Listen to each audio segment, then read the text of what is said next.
Today we're going to be taking a look at the 2025 Virginia governor election, and I'll be giving my updated prediction for this race. We're going to be looking at polling, early results, and much more, so make sure you stay until the end.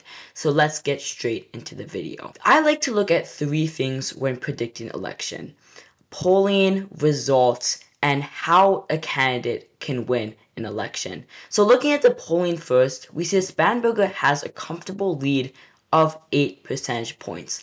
Now if we compare that to 2024, around that same time, Harris was leading by 11 points in a poll and 6 points in a poll too, and the final result was Harris 5 plus 7. So it is looking pretty well for Spanberger if we compare that to 2024, but it looks even better for Spanberger in the polling when we compare that to 2021. So around this time in early October, McAuliffe was only up by 3 percentage points and 5 percentage points. And right now we're seeing Spanberger up by 12, 5, 10. So it's definitely not looking good for Winsome-Sears in the polling, but it looks even worse when we go to the issues itself. Now, there are a lot of important issues in this campaign. We have the economy, education, healthcare, threat to democracy, housing affordability, and the last issue is transgender issues.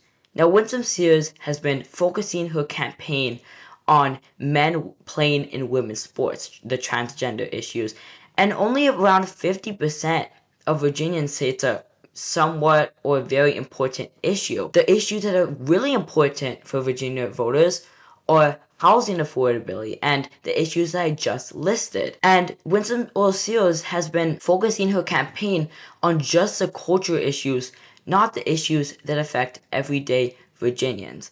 And so that's one thing that Winsome-Sears has not been doing well with her campaign. That's one of a lot of things that she hasn't been doing well.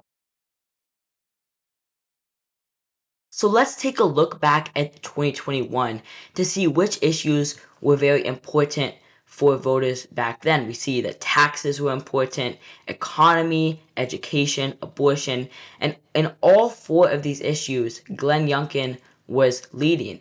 And as you remember in 2021, Republicans pulled off an upset in this race, and Glenn Youngkin won by 2 percentage points. And the reason he was able to do that is because he focused on the issues that mattered. But because Winsome earle-sears is not focusing on the issues, and because she is seen to not have a plan on these issues, her campaign is falling behind. If we look at another metric, we see this a crosstab poll between Spanberger and Sears. In likely voters overall, Spanberger is up by 12 percentage points. Spanberger does very well with Democrats and independents. Spanberger is winning in this poll by 27%. Now back in 2021, when Glenn Youngkin won the race, he won independents by 9 percentage points. And the fact that in this blue state, where any Republican to have a chance at winning has to win independents, the fact that she's doing so bad with independents is a big problem for her campaign. Another bad sign for her campaign is how she's doing with DC suburbs. She's down 66% to 32%, a 34% difference. And a big reason why she's doing very poorly in the suburbs is because she is tied to Donald Trump. Donald Trump has laid off a lot of federal workers in the DC area, Northern Virginia, these blue areas. And a lot of the people here work for the government or used to work for the government, but because of Trump's mass firings, no longer have a job, and because Winsome earle-sears is tied to Donald Trump, do not like her. So that's another thing that she is going up against. And so as you can see in these polls, it's not looking too well for her. But another metric I like to look at is the early voting. Now surprisingly, the early voting isn't that bad for the Winsome earle-sears campaign. We see that in Trump counties, 73% rate compared to 2024, while in Harris counties, it's a 68% rate. So Trump counties are outpacing Harris counties by about 4%, which is good, but it doesn't mean that these voters are Democrat or Republican. I had to learn this the hard way in the Wisconsin Supreme Court race, where a lot of Republican counties were getting out the vote, but a lot of them were actually just Democrat voters that were in Republican counties. Now, another thing to look at in the early vote is where the early vote is centered. Now, if we look at Fairfax County, which is very Democratic, surprisingly, there actually hasn't been too much turnout in these deep blue areas. Most of the turnout has been in like central Virginia. You see in these strong Republican areas, there's a large turnout here. But also, there's been large turnout in competitive areas. You see this one that leans Republican, HD 69. This has one of the most turnout, and then also a competitive one has a large turnout also. So the early voting doesn't give us too much insight because, Virginia, they don't have registration by Republican and Democrat like New Jersey does. But a thing that definitely does give insight is, are voters enthusiastic about voting? And as you can see, they definitely are. So cumulative ballots cast 34 days before the election. In 2021, there was only 146,000 cast. In 2025, now there's 283,000 votes cast. And a big reason why that's bad for the Winsome Earle-Sears campaign is because usually when a party is out of power, in the next election, they are very fired up to vote. And so to see this high turnout, really almost like doubling the amount in 2021, should be concerning for Republicans. And then also, if you look at Polling Market, Abigail Spanberger has only a 17% chance to win by less than 6%. And if you actually do, will Abigail Spanberger win the election? She has a 95% chance of winning, and Winsome Sears has a 5% chance of winning. So we've looked at the polling, we've looked at the early voting. Now let's look at what it would take for the candidates to win. And I'm going to specifically focus on what it would take for Winsome Earle-Sears to win. Now, looking back at 2021, Glenn Youngkin did really well in Fairfax County, Loudoun, and Prince William. Yes, he did lose all three of them, but he did a lot better than how Republicans usually do in those counties. If we look at the 2024 election, Trump lost Fairfax County by 34%.